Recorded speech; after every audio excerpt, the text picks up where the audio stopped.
Jā, jebkurā grūtniecības posmā, izņemot, ja mums kaut kādas ir komplikācijas, noteikti mums vajag būt fiziski aktīvi, ka mēs noteikti jutīsimies labāk.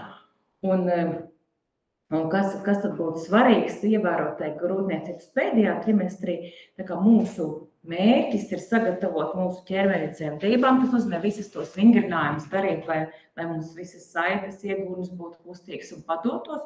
Un otrs mērķis mums ir izmantot tādas pozas, lai mazais iekārtojās vislabākā pozīcijā priekš dzemdībām. Un jūs jau droši vien zināt, ka, lai bērniņš tā piedzimtu, viņam ir jābūt vislabāk. Protams, ir ar bērniņu, kas var piedzimt arī tūpļuguļā, bet tas tomēr ir diezgan izaicinoši. Vislabāk viņam ir pozīcija, ka viņš ir galviņu ir uz leju un pret mammas kreiso sānu. Daži ir ļoti labi dzimst pret labo sānu, bet tieši pret kreiso sānu tad viņiem ir, jo dzemdēmos arī nav pilnīgi simetris, tā kā kreisais sāns skaitās viņiem vislabākā pozīcija.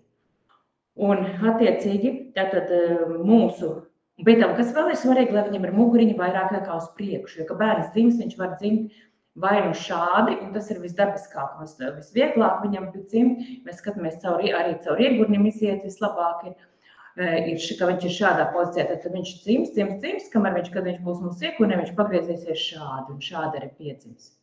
Jo, kad bērniņš dzimst, viņš sanāk, viņš tā kā skatās uz mammas astes galviņu, skatās tieši tā ir sanāk. Savukārt, ja bērniņš ir iekārtojies tā saucamā mugurē veidā, ka viņš ir vairāk slīpa šādi, tad viņš dzimstot pagriežās šādi.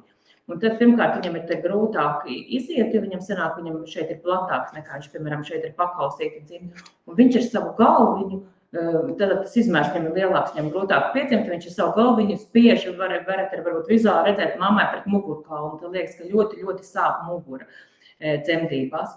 Un arī piedzimt ir grūtāk, protams, ir bērniņi, kas arī tā piedzimst, tie tā saucamie kā zvaigžņu vērotāji, tāpēc, ka viņi, kad dzimst, viņi tā kā skatās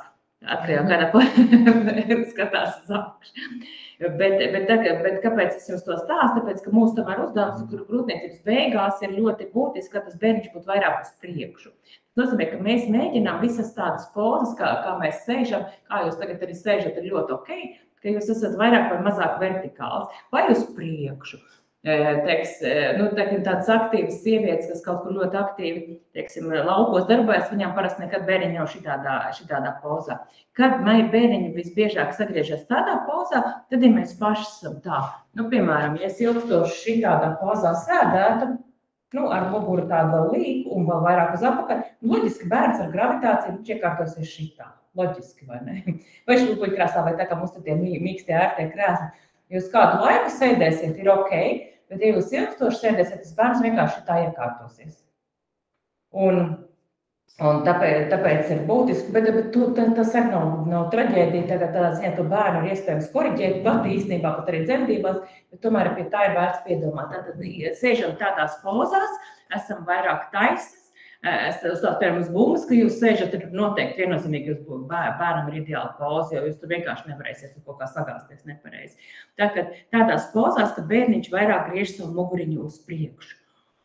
Un protams, arī ir vērts skatīties, lai viņš ir ar galviņu uz leju iekārtojas, un kā viņš iekārtojas, teiksim, kaut kādā grūtniecības laikā, viņš, protams, var būt arī šķērsām, un viņam tur redz kādu brīdi ir ļoti daudz vietas, bet vienā brīdī viņš, protams, tā dzemde, pirmkārt, mums pašām būs diskomforts, ja mums ilgstoši bērniņš šitādā pozā ir, jo viņš sanāk tā kā uz abām pusēm riktīgi plēš to dzemdi, un viņam pašam ir nērti, ja mēs apaļamies uz vienu sāni, viņam nērti, apaļamies uz otru sāni, viņam nērti.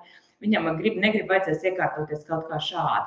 Bet, lai viņš iekārtotos normāli, bērniņš iekārtojas ar savu platāko vietu, mammas platākā vietā, tas ir iegurnī, ar savu platāko un smagāko vietu, jo viņam noteikti bērni galviņa ir daudz smagāka nekā dubsīts un arī lielāka. Tad tas, kas ir svarīgi no mūsu puses, ka mēs viņam palīdzam, tas ir ka mēs mums noteikti nevajadzētu vēl valkāt ilgstoši, piemēram, kaut kādas grūtnieču jostas, kas viņam traucēs, un, piemēram, mums te ir stingri, tā kā vēders saspiest, vai arī tāds bikses, kas mums ir stingrs, tad loģiski, ka viņš galvu uz leju tur neliks, kāpēc viņam likt, ja viņam tur kaut kas spiež pretī. Tāpēc ir būtiski, ka mums ir tādas drēbes, sevišķi pa mājām, kamēr mēs esam, ka mums ir tādas drēbes, ka viņam tur ir pilnīgi brīvs un pilnīgi ērts tur iekārtoties savu galviņu. Un tad arī, kas viņam arī var palīdzēt iekārtoties, tās ir tās pozas, kad mums saites ir pilnīgi brīvas, un tās pozas, ko mēs mēģinājām vienkārši, starp citu, ka mēs kustinām iegūni, tad mēs arī sajūtam, ka ir brīvs, bet viena tāda klasiskā veids, kā mēs arī varam ļoti labi palīdzēt atbrīvot šīs saites, ir arī elementāri, ko mēs arī vienmēr migrošanās darām, un arī, es domāju, jūs mājaslapas, ja jums kaut kas spiež un velk un sāp, tas ir četrāpus, novesties četrāpus. Tas novesties četrāpus, jūs redzat, bērns tīri gravitāti, pirmkārt, jūs arī sajūtat, ka te ir viss brīvs, otrs bērns ar gravitāciju šādi griežās, loģiski, viņš pat savādāk tur īsti nevar, viņam galviņi, tās ir muguriņš šā vai tā būs tātad drusciņi uz leju, un kas ir ļoti, ļoti labi, jo tas viņām palīdz arī iekārtoties vislabākajā veidā. Un arī, kas vēl var palīdzēt tie vingrinājumi, kad jūs ir, piemēram, šādi, ir galviņi uz leju, ducis uz augšā, viņas saites ir pilnīgi brīvs, bērns var iekārtoties vislabākā veidā. Un tas liekas tā paradoksāli, bet tiešām, piemēram, uz bērniņš ir nepareizā guļā, tad jūs mēģināt ieņemt tādu pašu pozu, kā jūs gribat, lai jūs bērns ieņem. Tas nav galvu uz leju, jūs esat uz galvu uz leju. Vēl var uzlikt, ka jūs esat uz kaut kādu pišķi augstākas virsmas un vairāk vēl galvu uz leju, kādu laiku esat katru dienu tajā pozā un noteikti bērns arī iegriezīsies tādā veidā. Tā kā veicinam, palīdzam viņam iestāties vislabākā veidā.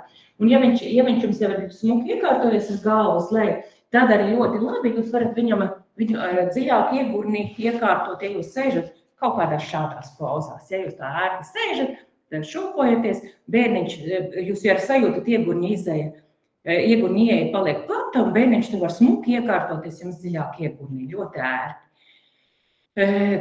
Ilgstoši šādi nevajadzētu sēdēt, ja jums bērniņš ir tūpļa guļā. Jo tad viņš atkal ar dupsi var iesaisties dziļāk, bet ja jums bērniņš ir pareizi, šitās ir superīgas pozas, kurā jūs varat pabūt, lai tas bērns tur ir dziļi smuki iekārtojās mūsu iegurnī. Savukārt, ja tūpļguļā, tad šādi ilgstoši nesēžam, bet mēģinam būt kādās citās pozās, lai tas bebuks iekārtojas labāk. Un arī, kad jūs guļat, tad arī, teiksim, lai bērnam būtu perfektā poza. Protams, jūs visu nakti nekad nenogulēsiet uz vienu sāru, bet lai tas bērns, piemēram, jūs gribat, viņš ar savu muguriņu pret kreiso sāru, loģiski, ka jūs arī guļat šādi vairāk, un tad tas bērns iekārtosies lielāku varbūtību uz to sāru. Tā kā uz kreisā sāru. Protams, obligāti liekam kaut ko starp celīšiem, jo tieši tāpēc celēm šīs saites ir brīvas. Tā kā tas arī tāds būtisks nosacījums. Un plus tas ir tā kā jebkurā gaidību laikā, ka ir svarīgi, ka mēs neesam ilgstoši vienā tīzlā pozā, bet kustamies. Nedrīkstāt ilgstoši sēdēt, piemēram, ilgākā stundu noteikti nevis labāk. Pēc kādām 40 minūtēm izkustamies, izkustinām iegurni, izkustamies, pieceļamies, pastaigājam. Tas ir ļoti būtiski. Un vispār, jebkurā gaidību posmā fiziskās aktivitātes ļoti būtiskas. Tas ir vismaz 30 minūtes tādas normālas lodzītes. Nevis tāda pavisam maz, bet tāda normāla slodzīta tik dienas. Tas būtu tāds pamatu.